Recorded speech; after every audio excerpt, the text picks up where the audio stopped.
नमस्कार ममताज किचेने आपनादेर सबाइके स्वागत जानाई। आज के आमी राते डिनार बानाबो, किभाबे बानाबो तार जोन्नो पुरो भिडियोटी देखार अनुरोध रइल।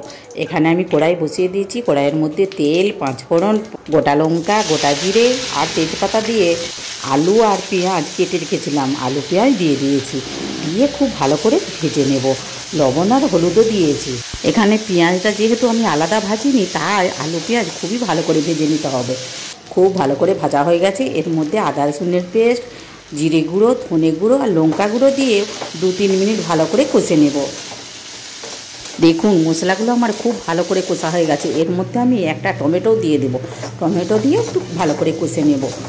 एखन आमार मशला 5 मिनट धरे खूब भालो करे कषा हो गेছে। আগেই আমি মসুর ডাল ধুয়ে রেখেছিলাম, মসুর ডালগুলো আলুর মধ্যে দিয়ে খুব ভালো করে কষিয়ে নেব।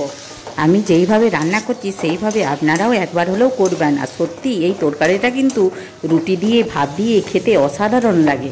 দেখুন এখন আমার মশলাটা খুব ভালো করে কষানো হয়ে গেছে। জল দিয়ে দেব সিদ্ধ হওয়ার জন্য। আমাদের এখানে তো এই তরকারিটার নাম ডিমের গুঁতা বলে। আপনারা কী নামে পরিচিত আমাকে একটু কমেন্ট করে জানাবেন। এখন আমার মসুর ডাল আলুটা অনেকটাই সেদ্ধ হয়ে গেছে। এর মধ্যে একটা ডিম ফাটিয়ে দিয়ে দেব। আর দুটো ডিম আমি সিদ্ধ করে রেখেছি, ওইটা পরে দেব। আর একটা কথা বলি, আজকের রেসিপিটা আপনাদের যদি ভালো লাগে একটা লাইক করার অনুরোধ রইল। আর প্লিজ সাবস্ক্রাইব করবেন আর অনেক অনেক শেয়ারও করবেন। চলুন দেখি এখন আমার তরকারিটি সেদ্ধ হয়েছে কিনা। দেখুন তরকারিটা পুরোটাই সেদ্ধ হয়ে গেছে। একটা আলুও কেটে দেখাচ্ছি কত সুন্দর সেদ্ধ হয়ে গেছে। দেখুন হাত দিয়েও দেখিয়ে দিচ্ছি কত সুন্দর সেদ্ধ হয়েছে না।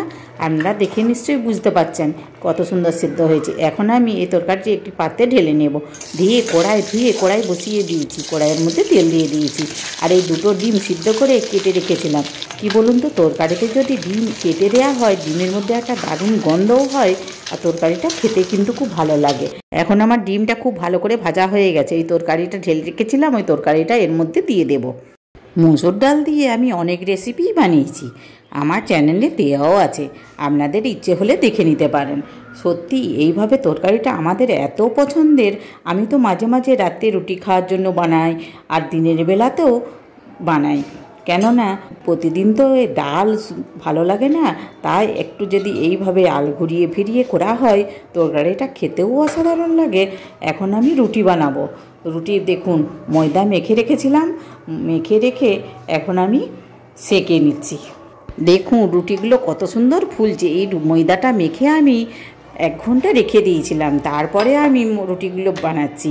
একটি একটি করে বানালে এই রুটিটি হচ্ছে আশীর্বাদ আটার রুটি। এত সুন্দর নরম হয়, সকাল পর্যন্ত নরম থাকে। আমি আরও একটা রুটি বানিয়ে দেখিয়ে দিচ্ছি। দেখুন এই রুটিটিও কত সুন্দর ফুলছে, পুরো যেন ফুটবল। ভিডিওটি শেষ পর্যন্ত দেখার জন্য ধন্যবাদ। আবার দেখা হবে নতুন কিছু রেসিপির ভিডিও নিয়ে মমতাজ কিচেনে। এখনও যারা আমার চ্যানেলটিকে সাবস্ক্রাইব করেননি প্লিজ তাড়াতাড়ি সাবস্ক্রাইব করে ফেলুন, তবেই তো নিত্য নতুন রেসিপি সর্বপ্রথম আপনাদের কাছে পৌঁছে যাবে। আপনারা ভালো থাকবেন, ধন্যবাদ।